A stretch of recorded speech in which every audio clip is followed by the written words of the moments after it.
අනිත් කාරණාව තමයි ඔයා වෙනුවෙන් එයාට අතාරින්න පුළුවන් මොනවද අතාරින්න බැරි මොනවද කියන එක හොඳට තේරුම් ගන්න.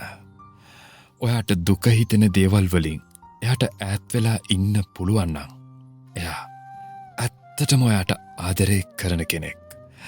සමහර විට සමහර ආදරවන්තයෝ ඉන්නවා.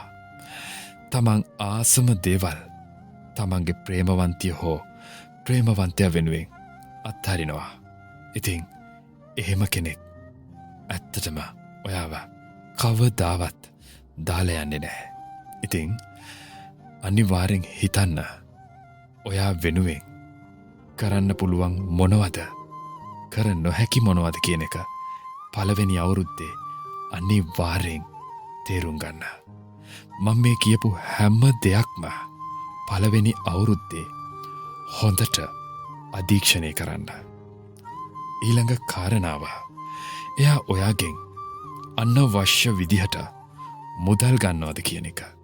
ඔයා කැමැත්තෙන් දෙන එක එයාට ගැටලුවක් නොවෙන්න පුළුවන්. ඔයා තෑග්ගක් විදිහට ඔයාගේ හිතේ කැමැත්තෙන් එයාගේ දියුණුව වෙනුවෙන් ඔයා වේදන් කළාට කමක් නැහැ. ඒත් එයා අනවශ්‍ය විදිහට ඔයාගෙන් මුදල් ගන්නව නම් ඔයා ටිකක් කල්පනා කරන්න. කවදාවත් ඒ කෙනා ඔයා ළඟ රැඳෙන්නේ නැහැ. මොකද එයාට ඔයාගේ මුදල් ගැන දුකක් නැහැ.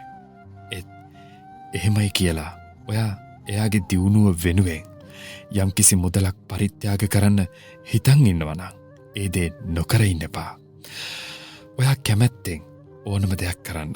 නමුත් අද කාලේ සමහර අය ඉන්නවා බැනලා සල්ලි ඉල්ලනවා. බය කරලා සල්ලි ඉල්ලනවා. කපටිකමෙන් සල්ලි ඉල්ලනවා. සමහර විට ඔයත් එක්ක තරහ වෙනවා.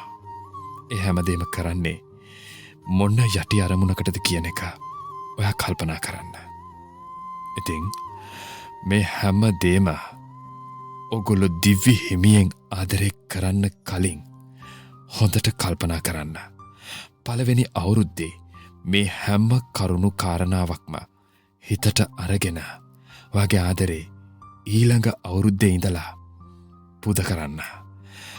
පළවෙනි අවුරුද්දේ ඕනම කෙනෙක් ඕනම පොරොන්දුවක් දෙයි. ඕනම දෙයක් කියයි. ඔයා වෙනුවෙන් ඕනම දෙයක් කරයි.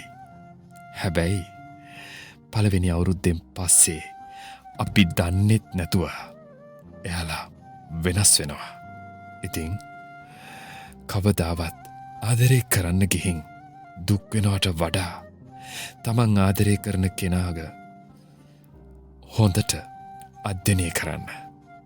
ඒ කෙනාව අධ්‍යයනය කළා එයාට මම ආදරය කරන්න සුදුසුද නැද්ද කියන එක තීරණය කළා ඔයා හරියටම ආදරය කරන්න පළවෙනි අවුරුද්ද ගෙවුනට පස්සේ. එහෙම නැති වුණොත් එයාට වඩා ඔයයි ආදරේ නිසා දුක් විඳින්නේ. ඔගොල්ලන්ට මම මේ කියන මේ කරුණු කාරණා ටික හොඳට හිතට අරගෙන ඔගලන්ට මොනවම හරි ගැටලුවක් තියෙනවා නම් මේ වීඩියෝ එකේ යට කමෙන්ට් සෙක්ෂන් එකේ මට සිංහලෙන් කමෙන්ට් කරන්න. මට පුළුවන් හැම විදිහටම ඔගලන්ට උදව් කරන්න. මගේ channel එකේ තියෙන හැම වීඩියෝ එකක්ම අධ්‍යයනය කළාට පස්සේ ඔගොල්ලෝ සමහර විට ඒ දේවල් කරගෙන යන ගමන් අතරමැදදී අතාරින්න පුළුවන්. නමුත් එහෙම කරොත් ඔගලන්ට කවදාවත් සාර්ථක ප්‍රතිඵල ගන්න බෑ. සමහර අය ආදරේ කරන්න ගියාම දාලා ගියාට පස්සේ කතා නොකර ඉන්නකොට අනිත් කෙනාට සැකයක් ඇති වෙනවා. මෙයාට වෙන කෙනෙක් හම්බෙලාද කියලා. අන්නේ සැකේ නිසා ඔයාලව හොයාගෙන ඇවිල්ලා ඔයාලව සැක කරනවා වගේ පොඩි ඉඟි දෙන්න පුළුවන්.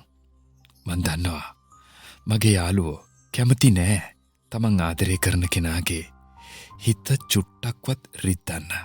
ඉතින් ඔගොල්ලෝ කරන්නේ මම වෙන කාටවත් ආදරය කරන්නේ මගේ පස්සෙන් කවුරුත් එන්නේ නෑ කියලා මේ කරගෙන යන වැඩපිළිවෙල අතර මැදදී අතෑරලා එයාට ඒ දේ ඔප්පු කරනවා.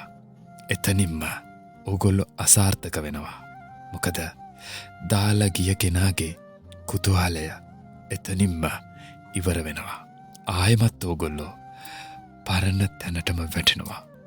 ඉතින් මගේ යාළුවෝ මේ හැම දේම හිතට අරගෙන ලස්සනට මං වගේම ජීවිතේ ඉස්සරහටම යන්න මම ඔගලන්ට සුබ ප්‍රාර්ථනා කරනවා.